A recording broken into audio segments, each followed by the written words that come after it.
Hello dear children, we have completed chapter number 13, Magnetic Effect of Electric Current, and started revising the chapter through the textbook.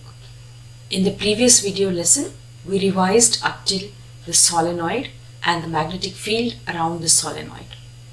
Here is the next topic of the chapter, and that is the force on a current carrying conductor in a magnetic field.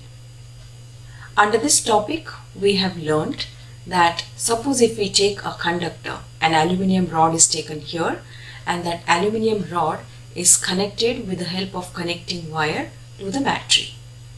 And if we place this aluminium rod in a strong magnetic field which is produced by this horseshoe magnet, then we will observe that this aluminium rod will experience a force. So this is based on the concept that a current carrying conductor, when placed in a strong magnetic field, it experiences a force. We have seen an activity wherein we observed that the force experienced by the conductor depends upon the direction of flow of electric current. So observe both the figures carefully. See the polarity of the battery in the first figure and the polarity of the battery in the other figure. In both the figures, the polarity is exactly opposite, and therefore the force experienced by the conductor in every case is also different. So the force experienced by the conductor depends upon the direction in which the current is flowing through the conductor. After this, we also studied another activity wherein we observed that if we change the direction of magnetic field, look at the first and the second figure. In the first figure, North Pole is at the bottom, whereas in the second figure, North Pole is at the top. So the direction of magnetic field we have changed, and we observe that if we change the direction of magnetic field, the direction of the force experienced by the conductor also changes. So from both the activities, we can conclude that the force experienced by the conductor depends upon the direction of flow of electric current and also the direction of magnetic field. Alright. Then the direction in which the force is experienced by the conductor is given by Fleming's left-hand rule. And it states that if you stretch the three fingers of your left hand, that is the thumb, the index finger and the middle finger, in such a manner that they are mutually perpendicular to each other, then if the index finger is in the direction of magnetic field and the middle finger is in the direction of the current, then the thumb always represents the direction in which the force is experienced by the conductor. And with the help of this diagram, you can very well understand this. After this, there is an application of this magnetic field in the field of medicine also. We all are aware that our body is good conductor of electricity. There are so many ions present inside our body. So when we touch something, our nerves carry an electric impulse to the muscles we need to use. This impulse, they produce a temporary magnetic field. Such fields are weak field. The two main organs in our human body where the magnetic field produced is significant. These two organs are heart and brain. The magnetic field inside the body forms the basis of obtaining the images of different body parts. And MRI, that is magnetic resonance imaging, this is a technique which is used to see the image of different parts of the body. And this is how the magnetic field is useful in case of the medicine. Alright, after this we studied about electric motor, and it works on the principle that when a current carrying conductor is placed in a strong magnetic field, it experiences a force. We saw different parts of electric motor, and we also studied about the working of electric motor.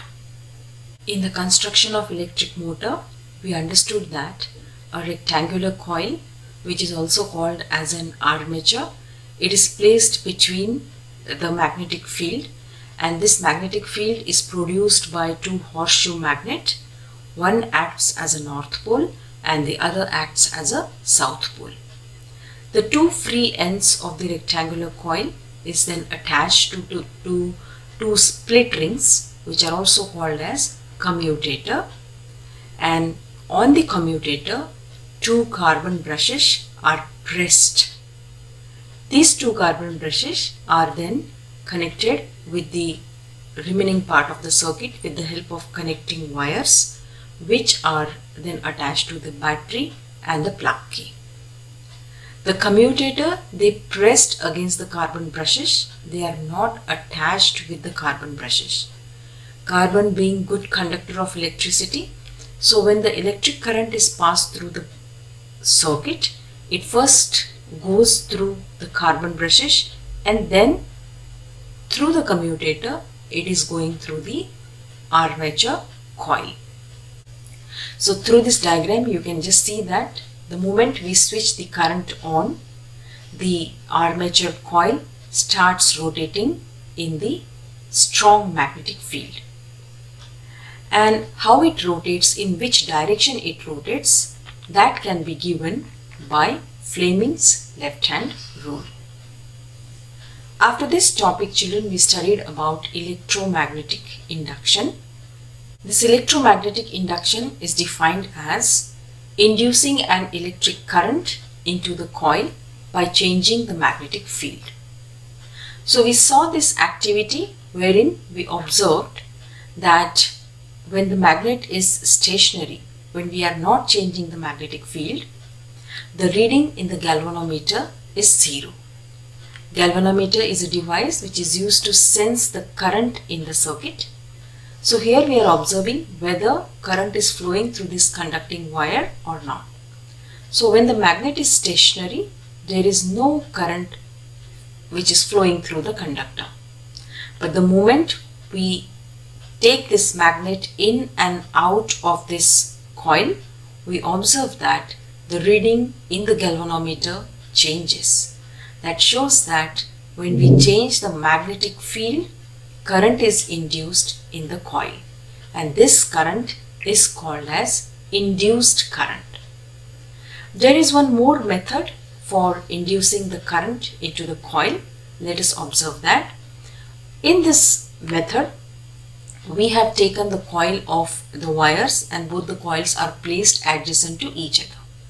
One coil is connected to the battery and the other coil is connected to the galvanometer. When we switch the current on through the first coil, we can see the change in the deflection of the galvanometer in the other coil.